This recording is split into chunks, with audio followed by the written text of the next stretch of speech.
back to CMS Creations. നമ്മൾ നോക്കാൻ പോകുന്നത് CBSE Class 10 Mathematics Chapter 9 Some Applications of Trigonometry Exercise 9.1 question number 9 ആണ്.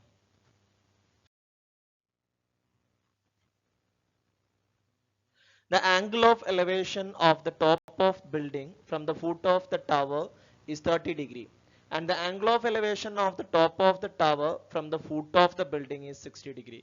If the tower 50 meter high, find the height of the building. അപ്പോൾ ആദ്യം നമുക്ക് ചിത്രം വരക്കണം. നോക്കൂ, ഞാൻ എങ്ങനെ വരക്കണേ കാണിച്ചു തരാം. The angle of elevation of the top of the building from the foot of the tower. അപ്പോൾ ഇവിടെ ഒരു ടവർ, ഇവിടെ ഒരു ബിൽഡിങ്. ഓക്കെ, ഈ ടവറിന്റെ ഫൂട്ട് അഥവാ ടവറിന്റെ താഴെ നിന്നും ബിൽഡിങ്ങിന്റെ ടോപ്പിലേക്കുള്ള ആംഗിൾ എന്ന് പറയുന്നത് എത്രയാ? 30 ഡിഗ്രി. ഇനി the angle of elevation of the top of the tower from the foot of the building, ബിൽഡിങ്ങിന്റെ ഫൂട്ടിൽ നിന്നും ടവറിന്റെ ടോപ്പിലേക്കുള്ള ആംഗിൾ എന്ന് പറയുന്നത് അത് 60 degree. then if the tower is 50 meter high, ടവറിന്റെ ഹൈറ്റ് 50 മീറ്റർ ആണ്. find the height of the building. Okay, ഇതെങ്ങനെ കാണാം? ആദ്യം നമ്മൾ ABD എന്ന് പറയുന്ന ട്രയാങ്കിൾ വെച്ചിട്ട് AB കാണാം. അതിനുശേഷം ABC എന്ന് പറയുന്ന ട്രയാങ്കിളിൽ AB നമുക്ക് കിട്ടുമല്ലോ, അതിനുശേഷം BC കാണാം. ഓക്കെ, അപ്പൊ നമ്മുടെ ഇനി നോക്കിക്കോ. ആദ്യം ടവർ എന്താണെന്നുള്ള എഴുതി. ടവർ AD ആണ്, ബിൽഡിംഗ് BC ആണ്. tan 60 നോക്കിയാ, tan 60 എന്താ? tan opposite by adjacent. അപ്പോ AD ബൈ AB. ഈ 16 വരുന്നോ ഏതാ ആംഗിൾ വരിക? 30, 60, 90, 1:√3:2 വരും. ഇതിൽ tan 60 കൊടുക്കുക, ഓപ്പോസിറ്റ് ബൈ അഡ്ജസന്റ്, അപ്പൊ √3/1.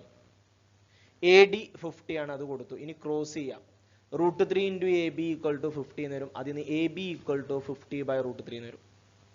ഓക്കെ, ഇനി നമുക്ക് BC ആണ് കാണേണ്ടത്. അതിന് നമ്മൾ രണ്ടാമത്തെ ട്രയാങ്കിൾ എടുത്തു. അതിൽ നിന്നും tan 30 opposite by adjacent,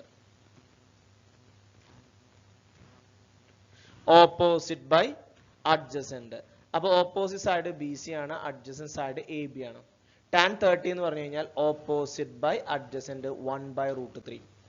BC AB എന്ന് പറയുന്നത് 50/√3 ആണ്. ഓക്കെ, ഇനി 1/√3, ഈ 50/√3 എന്താവും? BC × √3/50, റെസിപ്രോക്കൽ കൊണ്ട് മൾട്ടിപ്ലൈ ചെയ്യണം. ദെൻ ഈ √3/50 ഞാൻ ഇപ്പുറത്തോട്ട് കൊണ്ടുവരുമ്പോൾ ഗുണിക്കാനുള്ള അപ്പുറം വരുമ്പോൾ തിരിഞ്ഞു വരും. അപ്പൊ 50/√3 തന്നെ ആവും.